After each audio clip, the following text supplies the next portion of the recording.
हर हर महादेव। मेरे प्यारे भाइयों और बहनों, स्वागत है आपका हमारे YouTube चैनल धर्म संग्रह पर। हमारी कामना है कि आप सभी पर महाकाल महादेव शिव की कृपा सदैव बनी रहे। आज हम महादेव शिव के प्रथम सोमनाथ ज्योतिर्लिंग का गुणगान करने वाले हैं। हम रोज अपना बहुत सा समय YouTube पर बिताते हैं। यदि उसी में से थोड़ा सा समय हम अपने धर्म को समझने और भक्ति में लगाए तो न सिर्फ हमारे धर्म का उत्थान होगा, साथ ही हमारे जन्म जन्मांतर के कष्ट भी दूर हो जाएंगे। तो आपसे प्रार्थना है कि वीडियो को पूरा देखें, क्योंकि अधूरा ज्ञान किसी काम का नहीं होता। शिव पुराण के अनुसार सोमनाथ ज्योतिर्लिंग भगवान शिव का प्रथम ज्योतिर्लिंग है। ऐतिहासिक सोमनाथ मंदिर जहां कई बार आक्रमण हुए, लेकिन आज भी यह मंदिर अपने सौंदर्य और आस्था के लिए विश्व भर में प्रख्यात है। माना जाता है कि सोमनाथ मंदिर पर 5 से अधिक बार आक्रांताओं ने आक्रमण किए थे, लेकिन आस्था के सामने अधर्म की एक न चल सकी। यही कारण है कि आज भी यह मंदिर अपने अनगिनत शिव भक्तों के लिए आस्था का केंद्र बना हुआ है। आपसे प्रार्थना है, जो भी महाकाल महादेव शिव का सच्चा भक्त है, कमेंट बॉक्स में हर हर महादेव अवश्य लिखे। वीडियो को लाइक, चैनल को सब्सक्राइब भी अवश्य करें। गुजरात प्रांत के काठियावाड़ क्षेत्र में भगवान सोमनाथ का विश्व प्रसिद्ध मंदिर स्थापित है। 12 ज्योतिर्लिंग में इनकी भी गणना होती है। इस ज्योतिर्लिंग की महिमा श्रीमद् भगवद गीता, स्कंद पुराण और महाभारत जैसे कई वेद पुराणों में बताई गई है। किंवदंतियों के अनुसार भगवान शिव को चंद्रदेव ने अपना स्वामी अर्थात नाथ मानकर तपस्या की थी। इसलिए इस ज्योतिर्लिंग को सोमनाथ यानी चंद्र के स्वामी के नाम से जाना जाता है। मान्यता है कि भगवान सोमनाथ के दर्शन करने से और उनकी पूजा करने से भक्तों को जन्म जन्मांतर के पुण्य की प्राप्ति होती है, साथ ही उनके लिए मोक्ष का मार्ग खुल जाता है। ऋग्वेद में भी सोमेश्वर महादेव की महिमा को विस्तार से बताया गया है। पुराणों में सोमनाथ ज्योतिर्लिंग की स्थापना से संबंधित कथा इस प्रकार है। जब प्रजापति दक्ष ने अपनी सभी 27 पुत्रियों का विवाह चंद्रमा के साथ कर दिया तो वे बहुत प्रसन्न हुए। पत्नी के रूप में दक्ष कन्याओं को प्राप्त कर चंद्रमा बहुत शोभित हुए और दक्ष कन्याएं भी अपने स्वामी के रूप में चंद्रमा को प्राप्त कर सभी कन्याएं भी इस विवाह से प्रसन्न थी।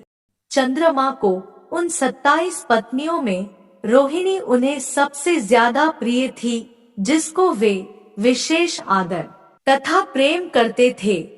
उनका इतना प्रेम अन्य पत्नियों से नहीं था। चंद्रमा की अपनी तरफ उदासीनता और उपेक्षा का देखकर रोहिणी के अलावा बाकी दक्ष पुत्रियां बहुत दुखी हुई। वे सभी अपने पिता दक्ष की शरण में गईं और उनसे अपने कष्टों का वर्णन किया। अपनी पुत्रियों की व्यथा और चंद्रमा के दुर्व्यवहार को सुनकर दक्ष भी बड़े दुखी हुए। उन्होंने चंद्रमा से भेंट की और शांति पूर्वक कहा, कलानिधे, तुमने निर्मल व पवित्र कुल में जन्म लिया है, फिर भी तुम अपनी पत्नियों के साथ भेदभावपूर्ण व्यवहार करते हो। तुम्हारे आश्रय में रहने वाली जितनी भी स्त्रियां हैं, उनके प्रति तुम्हारे मन में प्रेम कम और अधिक ऐसा सौतेला व्यवहार क्यों है? तुम किसी को अधिक प्यार करते हो और किसी को कम प्यार देते हो, ऐसा क्यों करते हो?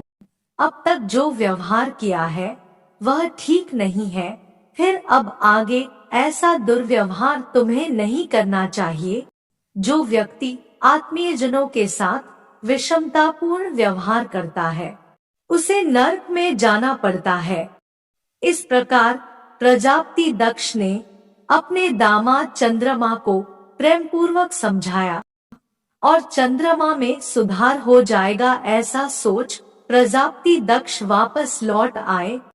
आपसे प्रार्थना है, जो भी महाकाल महादेव शिव का सच्चा भक्त है, कमेंट बॉक्स में हर हर महादेव अवश्य लिखे। वीडियो को लाइक, चैनल को सब्सक्राइब भी अवश्य करें।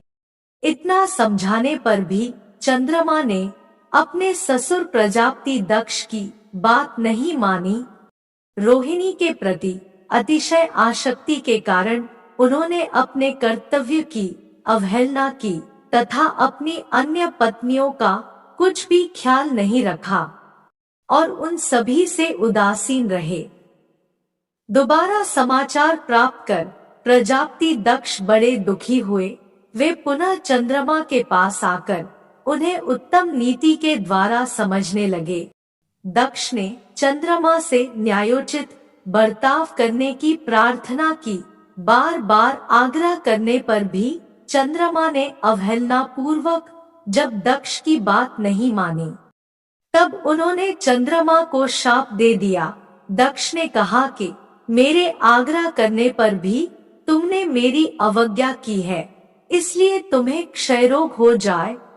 दक्ष द्वारा शाप देने के साथ ही क्षण भर में चंद्रमा क्षय रोग से ग्रसित हो गए। उनके क्षीण होते ही सर्वत्र हाहाकार मच गया। सभी देवगण तथा ऋषिगण भी चिंतित हो गए। परेशान चंद्रमा ने अपनी अस्वस्थता तथा उसके कारणों की सूचना इंद्र आदि देवताओं तथा ऋषियों को दी। उसके बाद उनकी सहायता के लिए इंद्र आदि देवता तथा वशिष्ठ आदि ऋषिगण ब्रह्मा जी की शरण में गए। ब्रह्मा जी ने उनसे कहा कि जो घटना हो गई है उसे तो भुगतना ही है, क्योंकि दक्ष के निश्चय को पलटा नहीं जा सकता। उसके बाद ब्रह्मा जी ने उन देवताओं को एक उत्तम उपाय बताया। ब्रह्मा जी ने कहा कि चंद्रमा देवताओं के साथ कल्याणकारक शुभ प्रभास क्षेत्र में चले जाए। वहां पर विधि पूर्वक शुभ मृत्युंजय मंत्र का अनुष्ठान करते हुए श्रद्धा पूर्वक भगवान शिव की आराधना करें। अपने सामने शिवलिंग की स्थापना करके प्रतिदिन कठिन तपस्या करें। इनकी आराधना और तपस्या से जब भगवान भोलेनाथ प्रसन्न हो जाएंगे तो वे इन्हें क्षय रोग से मुक्त कर देंगे। पितामह ब्रह्मा जी की आज्ञा को स्वीकार कर देवताओं और ऋषियों के संरक्षण में चंद्रमा देवमंडल सहित प्रभास क्षेत्र में पहुंच गए। वहां चंद्रदेव ने मृत्युंजय भगवान की अर्चना वंदना और अनुष्ठान प्रारंभ किया। वे मृत्युंजय मंत्र का जप तथा भगवान शिव की उपासना में तल्लीन हो गए। ब्रह्मा की ही आज्ञा के अनुसार चंद्रमा ने 6 महीने तक निरंतर तपस्या की और वृषभ ध्वज का पूजन किया। 10 करोड़ मृत्युंजय मंत्र का जप तथा ध्यान करते हुए चंद्रमा स्थिर चित्त से वहां निरंतर खड़े रहे। उनकी तपस्या से भक्त वत्सल भगवान शंकर प्रसन्न हो गए।